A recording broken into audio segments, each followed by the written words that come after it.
If you're a freelancer, I hate to break it to you, but you own a business. And it may not feel like you own a business because it's not maybe as formalized as an agency or like Amazon or something, but you still need to take yourself just as seriously as you owning your own company. So in this video, I'm gonna give you my tips and tricks of how I close out my year and take my moment to really reflect on what the business did this year and how I can set my business up for success for the following year. Hey friends, my name is Vannesa Alzate and I am the founder and CEO of Anchored Trading. And on this channel, I help instructional designers and learning and development professionals build up their freelance game and build up their business. So the first thing that I do is really take my time to go through all of my admin tasks.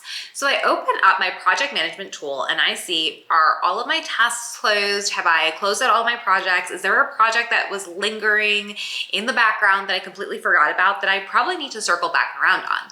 And you may say to yourself, Vanessa, why would you have a project that's just lingering on in the background? Well, friend, that happens more often than it doesn't. And projects constantly get put on hold. Projects constantly get, sat in a reviewer's queue and they just kind of sit there. And that is why I also recommend you always have multiple projects going at the same time. Of course, you want to make sure you have what you can handle, you're not over promising and then under delivering. You want to make sure that you do have, looked at those projects and then followed up and said, hey, we were supposed to have this done back in June, it's December, and where are we at? What can we do in order to move this project forward? Or there might be these like little administrative tasks that you've just put off, right? So maybe it's sending some final source files or uploading some sort of documentation or something like that for a client. And it's not a huge deal, but it's good to, it's one of the tasks that you have to do. All of those little things are what I look at the end of the year to make sure it's completely done. I love to close my books on 12/31 every single year and have as much of my desk clean as possible. The next thing I start to look at are my project files, right? So like I said, I look to make sure all my project files have been sent to my clients, they have all their final source materials, and then I like to go through my documents and make sure that I've archived all of my files properly. So I only have one final source file, and I usually, especially for storyline files, I have multiple copies because corruption is real in the storyline world. And so I wanna make sure that, I save those, as I'm working on the project, but honestly, I get really lazy and I get really tired by the end of a project. I forget to go back and delete all the versions that I don't need, and it is blowing up my Dropbox cloud space. So I go back to my project files and I delete all of the files that I don't need, saving only the final source file and maybe one little backup copy just in case. And then of course the published versions or the final versions of any documents that are possibly not e-learns or videos. And then I open up my invoicing tool. So I use Zoho Books, but I've also used Wave, and I know QuickBooks is another big one. And I look at all of my invoicing. Are there invoices that need to be sent out that I haven't sent out yet? I make sure I send that out before the end of the year. And then are there invoices that are past due that I need to do a little bit of extra nudging on? So I really want to make sure that my books are totally closed and all my invoices are sent and everyone is aware of anything that might be outstanding and maybe they just forgot. But this is why I really recommend an invoicing tool, because invoicing tools, you can set up automatic reminders so you don't have to send these nudging, bugging emails. You can have the tool send it on their own.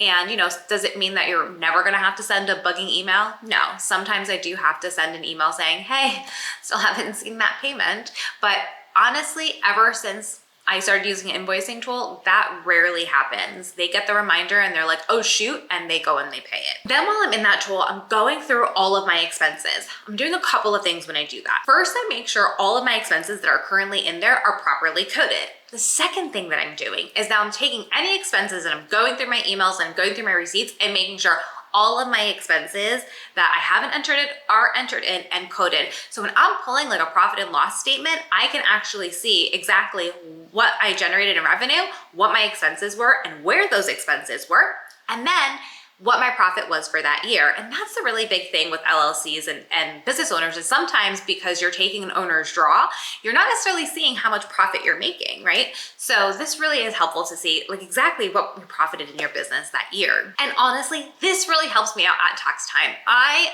don't mess with the IRS, which is not my thing. I learned from Teresa Giudice, you don't mess with the IRS. I make sure that, everything is done at the end of the year. So that way in the new year, I'm sending my CPA all of my information, and tax season honestly is such an easier time for me because all my 1099s get their documents sent out, and my taxes get done, and I really rarely have to answer very many questions. The next thing I like to do is pull a bunch of reports. This gives me a big idea of exactly how I did this year. While you won't have exactly the numbers that you made, because in the year, if you pull them, in the middle of December, it gives you a good idea of where you're going.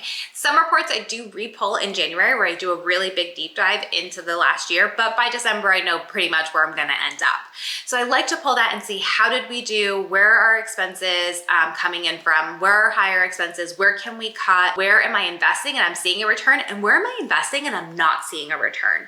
Where are those software subscriptions that are recurring that I don't even utilize anymore? So why am I paying that monthly fee if I'm not utilizing it every single month? And that's why I actually do like paying monthly on software expenses as opposed to over the year. If it's a tool that I know I'm going to use throughout the entire year, okay, I'm going to pay for the yearly subscription because it is cheaper. But if it's a tool that I'm not necessarily going to use every single month, then I'm going to go and pay that monthly, because that is a lot of money that I could be saving.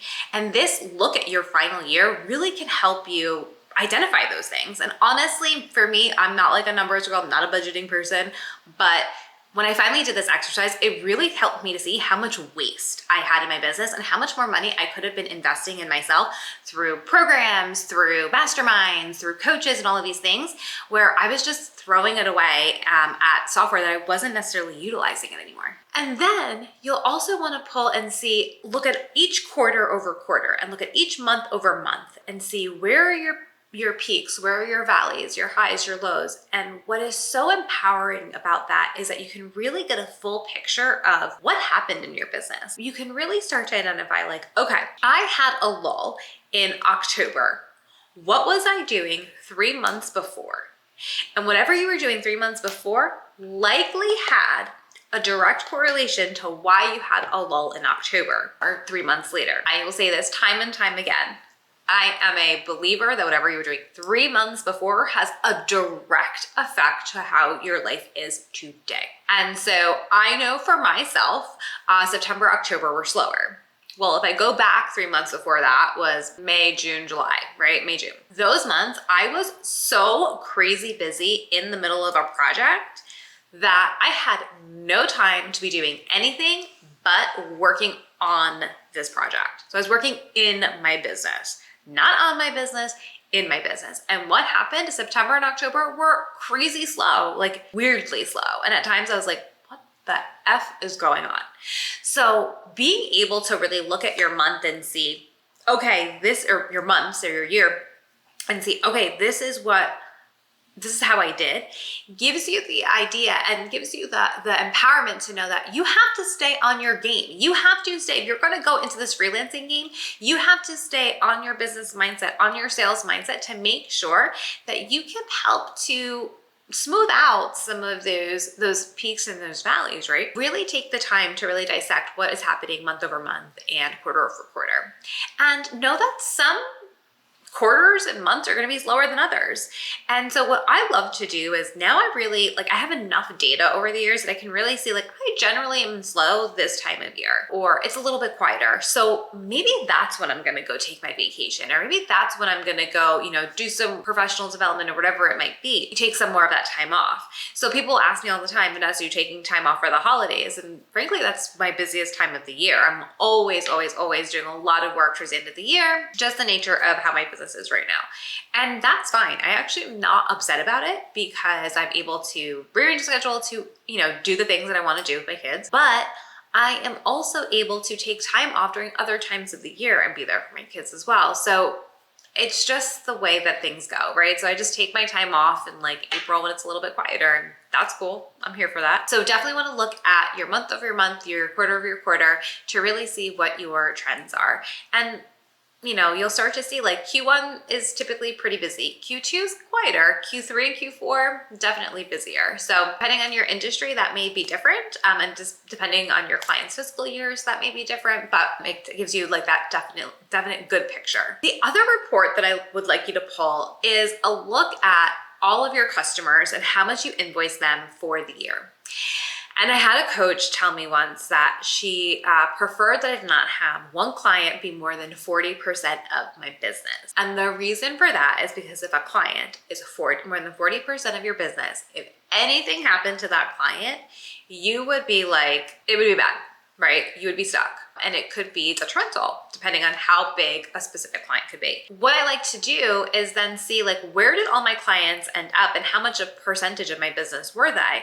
And then I could start to see like, how, where I should be maybe looking to bring in some other business, or is everyone, are we all good? So that way, if something were to happen to someone, it would suck and it wouldn't be fun, but at least I know I could stay afloat with all the other business that I had. And then I want you to just take a moment. And this isn't a report. This isn't like something administratively to pull. I just want you to take a moment to reflect on your year. What were the highs? What were the lows? What are the things that are budding? So we do an exercise, rose, bud, thorn, right? What was your rose? What was your thorn? What was your bud of the year? And where are some things that you can see some general improvements? I can tell you right now, I'm in the middle of making a lot of administrative improvements, which I'm very excited about, also kind of doubt about.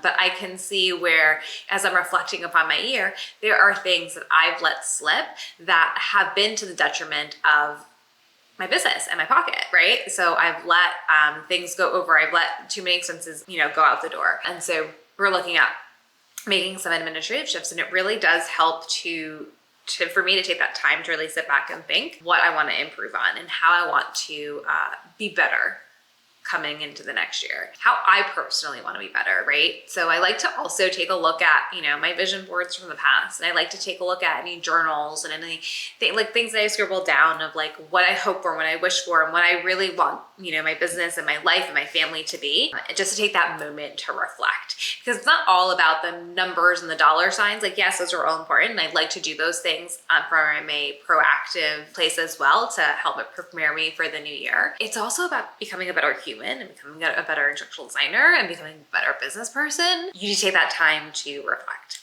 And what are some areas that you can grow in? And what are some areas that you could use some upskilling? And also celebrate. I'm so bad at celebrating the wins. So this is your moment for me to tell you, take the time to celebrate the wins. You've gone through a lot this year. We've gone through a lot the last few years, and it's no easy feat to get here. If you want some help with your next year, I am hosting a vision board workshop, and the link will be down below in order for you to participate. And we hope to see you there. We are going to have so much fun planning out our next year and really identifying what we want to focus on, what are our goals, and just getting ready for, the next year and all the great things to come. And friends, thank you so much for watching, and I will see you in my next video. Bye.